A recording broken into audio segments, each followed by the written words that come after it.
Hello everyone, मैं राजेश भंडारी आप सबको स्वागत करता हूं अपने चैनल इलेक्ट्रिकल अड्डा में। आज जो मैं आप सबके सामने जो नेक्स्ट वीडियो लेके आया हूं वो लेके आया हूं क्लास 10th की जो बायो है उसके ऊपर। इससे पहले मैंने आप लोगों की बहुत सारी वीडियो बना ली है जिसके अंदर हमने बायो के जितने भी इम्पोर्टेंट डायग्राम्स थे है ना, वो मैंने आप लोगों को करवा दिए हैं। केमिस्ट्री के अंदर इम्पॉर्टेंट हर चैप्टर की रिएक्शंस आपको करवा रखी हैं, जो प्रीवियस ईयर में रिएक्शंस आई हैं वो सब आपको करवा दिए हैं। ठीक है, फिजिक्स के जितने भी इंपॉर्टेंट न्यूमेरिकल्स है वो करवा दिए, फिजिक्स केमिस्ट्री के जितने भी इंपॉर्टेंट टॉपिक्स थे वो करवा दिए है, और बायो के भी जितने इंपॉर्टेंट टॉपिक्स थे वो मैंने आप लोगों को बता दिए। ठीक है, अब आपका एक रह गया है क्या, बायोलॉजी के जो आपके एमसीक्यूज थे। ठीक है, तो वो रह गए थे, इस वीडियो में हम उसको कवर करेंगे। तो जैसा कि आप लोगों को यहाँ पे पहला क्वेश्चन दिख रहा होगा, वह जीव जिसमें जनन काय में कोई उभार विकसित होकर नया जीव बन जाता है कौन सा है, यानी दी organism in which N outgrowth on the parental body develop into a new individual is. तो उसका आंसर होगा ईस्ट। ठीक है, तो ईस्ट इसका आंसर होगा आपका। उसके बाद जो सेकंड क्वेश्चन है यहाँ पे, सेकंड क्वेश्चन है आपका कि किसी कोशिका द्रव्य में वायव्य अवायवीय दोनों ही श्वसनों में ग्लूकोज के विखंडन के आरंभ में कौन सा अणु उत्पन्न होता है, यानी कौन सा मॉलिक्यूल जो है प्रोड्यूस होता है। ठीक है, which one of the following molecule is produce initially when glucose break down in the cytoplasm of a cell in aerobic as well as anaerobic respiration. ठीक है, तो इसका आंसर जो होगा पायरुवेट इसका आंसर होगा। तो ये दो क्वेश्चन आपके इंपॉर्टेंट है। ठीक है, इसके बाद देखते हैं, एक क्वेश्चन आपका ये था कि निम्नलिखित में कौन सा आहार श्रृंखला का निर्माण करते हैं, यानी कौन सी यहाँ पे फूड चेन बनाते हैं। तो ग्रास, गॉट और लॉइन। ठीक है, ये इसका ऑप्शन सही हो कि ग्रास को गॉट और गॉट को लॉइन। ठीक है, यानी घास को बकरी खाती है और बकरी को शेर आप लोगों का खाता है ना। तो इस तरीके से फूड चेन का फॉर्म करते हैं। नेक्स्ट क्वेश्चन जो है यहाँ पे, मस्तिष्क का कौन सा भाग शरीर की स्थिति संतुलन का अनुरक्षण करता है, यानी which part of the brain maintain postures and equilibrium of the body. तो इसका आंसर जो होगा सेरेबेलम। ठीक है, तो यहाँ पे आप लोग स्पेलिंग को देख लेना। ठीक है, सेरेबेलम। ठीक है, सेरेबेलम। ठीक है, हिंदी में भी इसको ऐसे ही लिखते हैं, तो सेरेबेलम। ठीक, दो अजैव निम्नीकरण पदार्थों के नाम लिखिए। ये नेक्स्ट क्वेश्चन आपका, name two non biodegradable substance. तो इसके अंदर तो आप कुछ भी लिख सकते हो, जैसे प्लास्टिक हो गया, मेटल्स हो गया। ठीक है, ये चीज़ें जो आप लोगों को लगता है जो नॉन बायोडिग्रेडेबल होगा। ठीक है, तो उनके नाम आप यहाँ पर लिख सकते हो।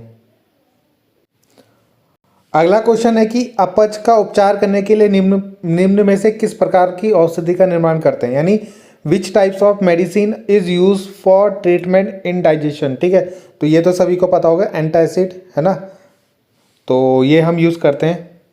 दूसरा है, पादप में जाइलम का कार्य क्या होता है, यानी ये जो जाइलम होता है उसका प्लांट्स में क्या वर्क होता है, क्या फंक्शन होता है। तो जल का वहन करता है, यानी ट्रांसपोर्ट ऑफ वाटर करता है ये। ठीक है, वाटर की सप्लाई करता है। अगला है, मानव शरीर में पित्त का भंडारण होता है। ठीक है, यानी bile is store in human body. कहाँ पे स्टोर होता है, तो ये होता है पित्ताशय यानी गॉल ब्लैडर में। ठीक है, तो ये इसका आंसर होगा। अगला है यहाँ पे, right the chemical equation of photosynthesis process. प्रकाश संश्लेषण प्रक्रिया में रासायनिक समीकरण लिखिए। ठीक है, सिक्स्थ क्वेश्चन जो आपको दिख रहा है, तो यहाँ पे जो इसका आंसर होगा, यहाँ पे आपको रिएक्शन लिखनी है। ठीक है, तो रिएक्शन क्या होती है, 6CO2, सभी बच्चों ने पढ़ रखी होगी है वैसे। ठीक है, 12H2O गिव्स का साइन यहाँ पे बनेगा, यहाँ पे आपकी सनलाइट पड़ेगी। ठीक है, और यानी प्रकाश जो होगा हिंदी में, तो यहाँ पे बनेगा ग्लूकोज C6H12O6। ग्लूकोज का फॉर्मूला होता है, ठीक है, सभी को पता होगा, 6CO2। ठीक है, और प्लस 6H2O। ठीक है, तो ये रिएक्शन आपको यहाँ पे लिखनी है। ठीक, तो इसके बाद देखते हैं नेक्स्ट क्वेश्चन। तो नेक्स्ट क्वेश्चन यहाँ पे, which is mainly consider responsible for depletion of ozone layer. तो कौन सा केमिकल होता है वो, CFC, क्लोरोफ्लोरोकार्बन। ठीक है, यह आपका क्या होता है, रिस्पॉन्सिबल होता है ओजोन परत के क्षय के लिए। ठीक है, अगला है कि कायिक प्रवर्धन द्वारा उगाए जाने वाले दो पौधों के नाम, यानी two plants raise by vegetative propagation, ठीक है। तो इसका आंसर होगा जैसे पोटैटो हो गया आपका, शुगर केन हो गया, ठीक है, आपका आलू हो गया और गन्ना हो गया, ठीक है। ये इसके आंसर में आप लोग लिख सकते हो। अगला क्वेश्चन है कि what will happen if kill at the organism in one trophic level, यानी एक पोषी स्तर के सभी जीवों को समाप्त कर दे तो क्या हो जाएगा, तो इम्बैलेंस हो जाएगा आपका, क्या हो जाएगा, इम्बैलेंस, ठीक है। अगला क्वेश्चन है यहाँ पे आपका 26 वाला, किन्हीं दो यौन संचरित रोगों के नाम लिखिए, यानी टू सेक्सुअली ट्रांसमिटेड डिजीज के नाम लिखने हैं आपको, ठीक है। तो एक तो आप लोगों को पता ही होगा एड्स हो गया, ठीक है, और एक हो गया आपका SYPHILIS, ठीक है। तो ये दो आपकी डिजीज होती हैं जो आपके ट्रांसमिट होती है सेक्सुअली, ठीक है। अगला क्वेश्चन है आप लोगों का, what is the role of acid in our stomach, ठीक है, यानी हमारे अमाशय में अम्ल की क्या भूमिका है, यानी अम्ल जो एसिड होता है वो क्या काम करता है, तो जो फूड में जर्म्स होते हैं ना, तो उनको किल करता है, यानी उनको मारता है, जो भी हम खाना खाते हैं उनके अंदर जो कीटाणु होते हैं या जो भी बोलते हैं, ठीक है, उनको खत्म करता है, ठीक है। और खाने को क्या बनाता है, एसिडिक बनाता है, क्या बनाता है, एसिडिक, जिससे वो जल्दी पच जाए, ठीक है।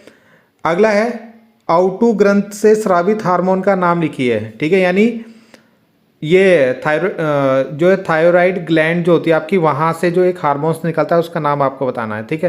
तो इसको बोलते हैं हम थायोरॉक्सिन,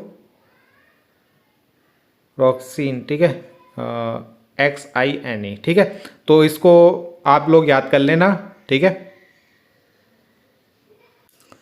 अगला क्वेश्चन है कि संकटकालीन हार्मोन्स कहलाता है, यानी इमरजेंसी हार्मोन कौन कहलाता है, तो एड्रीनलिन होता है आपका, ठीक है। भोजन का पूर्ण पाचन व अवशोषण कहाँ होता है, तो ये होता है आपका कहाँ पे, ये होता है आपका क्षुद्रांत, ठीक है, स्मॉल इंटेस्टाइन, ठीक है। अगला ये सबसे इंपॉर्टेंट क्वेश्चन है आपका कि हमारे शरीर की सबसे बड़ी अंतःस्रावी ग्रंथि का नाम लिखिए, ठीक है। तो थायराइड ग्लैंड, ठीक है, थायराइड ग्लैंड, ठीक है। तो इसको थायराइड ग्रंथि भी लिख सकते हैं आप, ठीक है, हिंदी में। अगला क्वेश्चन जो यहाँ पे आपका, name the respiratory pigment found in human blood, ठीक है। तो हीमोग्लोबिन इसका आंसर होगा, क्या होगा, हीमोग्लोबिन। अगला क्वेश्चन है कि who is father as the father of heredity, यानी अनुवांशिकता का जनक किसे बोला जाता है, तो ग्रेगर जॉन मेंडल, ठीक है। तो ग्रेगर, स्पेलिंग भी याद रखना, ठीक है, ग्रेगर जॉन मेंडल, ठीक है। तो ये नाम आप लोग जरूर याद रखना, ठीक है, हिंदी में ग्रेगर जॉन मेंडल,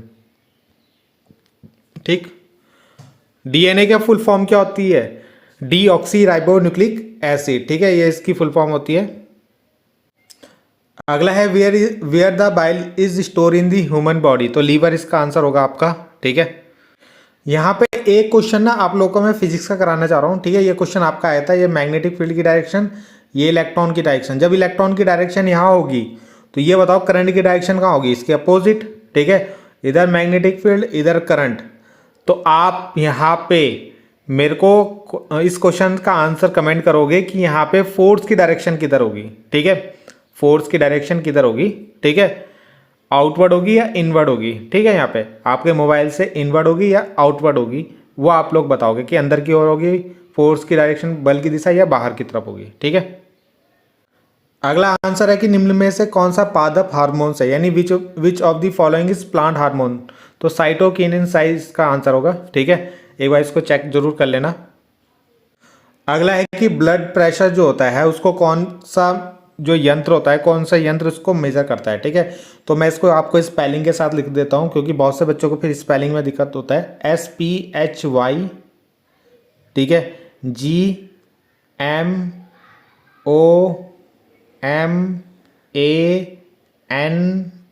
मीटर, ठीक है।